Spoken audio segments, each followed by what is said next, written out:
You're a functional adult. You pay your bills, you go to work, you might even be keeping a plant alive. But then you see that person, and your brain just short circuits. Suddenly, you're checking your phone every 12 seconds, rehearsing casual conversations in the shower, and analyzing a simple "hey" like it's an ancient text. If this sounds a little too familiar, let's talk about the hilariously embarrassing truth about your adult crush. We like to think we left the sweaty palms and racing heart back in high school, but let's be real.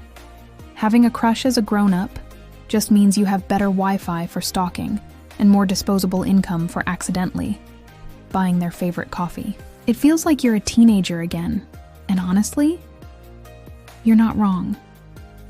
The same brain chemistry that ruled our teen years comes roaring back for an encore. It's a full-on neurological hijacking. So, let's break down the 5 cringy, yet totally universal, things we all do when we're crushing hard as an adult. First up, the most common and mortifying ritual, the social media deep dive. It always starts innocently, right? You just check their profile. Then you're looking at their tagged photos. And then, an hour later, you're 87 weeks deep into their Instagram, analyzing a blurry photo of their cousin's dog from 2022. You tell yourself it's research, but every scroll is a game of Russian roulette, your thumb hovering dangerously close to the like button on a photo from 3 years ago. This obsessive impulse isn't just you being weird. During the intense early stages of attraction, your brain chemistry can change. Some research has shown that serotonin levels can drop, a trait that has also been noted in people with obsessive-compulsive disorder. So your brain is literally primed for this kind of compulsive investigation. Next, we have the painful, minute-by-minute breakdown of every single interaction. They send you a text, "Hey," and your brain immediately launches a full-scale investigation. Why "hey" and not "hey"? Why a period? Is that period aggressive? Are they mad? Do they hate you? You and your friends huddle like code breakers, trying to decipher the hidden meaning in a single emoji. This agonizing wait for a reply is fueled by dopamine, the feel-good neurotransmitter. Your brain's reward circuit gets activated just anticipating a positive response, creating a potent mix of euphoria and anxiety that can make you feel completely unhinged. By the way, if you've ever had a group chat specifically for decoding a crush's text, do us a favor and hit that subscribe button. You are definitely in the right place. The accidental bump in. This is where things go from digital to physical. You suddenly develop an intense interest in their hobbies. Oh, they love that obscure indie band? You just happen to have tickets. They frequent a specific coffee shop across town. What a coincidence. It's suddenly your new favorite spot, despite the 45-minute commute. You engineer these casual encounters with the precision of a military strategist, all while trying to look completely nonchalant.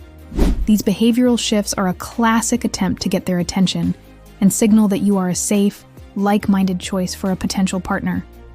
It's a totally normal, if not slightly pathetic, part of the attraction process.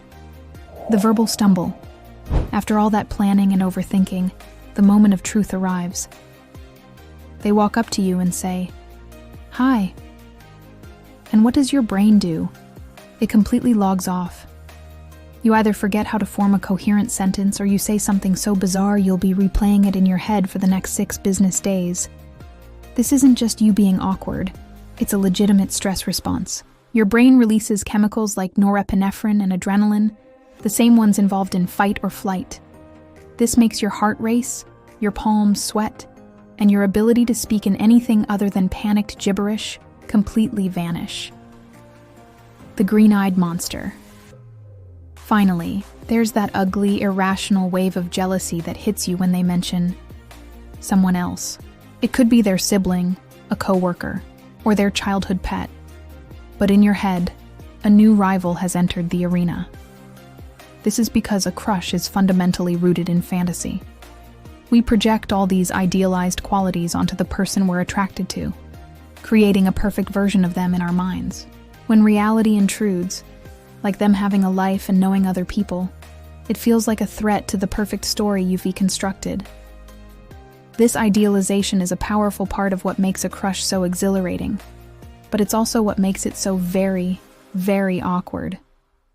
So there you have it. From social media sleuthing to engineering a chance encounter, having a crush as an adult is just as embarrassing as it ever was. But here's the truth. You're not crazy. You're just a human being with a brain that has been hijacked by a powerful cocktail of dopamine, oxytocin, and norepinephrine. It's a universal experience that proves no matter how old we get, we're all just one attractive person away from becoming a cringy, awkward teenager again. And honestly, it's kind of hilarious. Let us know your most embarrassing crush story in the comments. We want to hear all of them. And don't forget to like and subscribe for more hilariously relatable truths.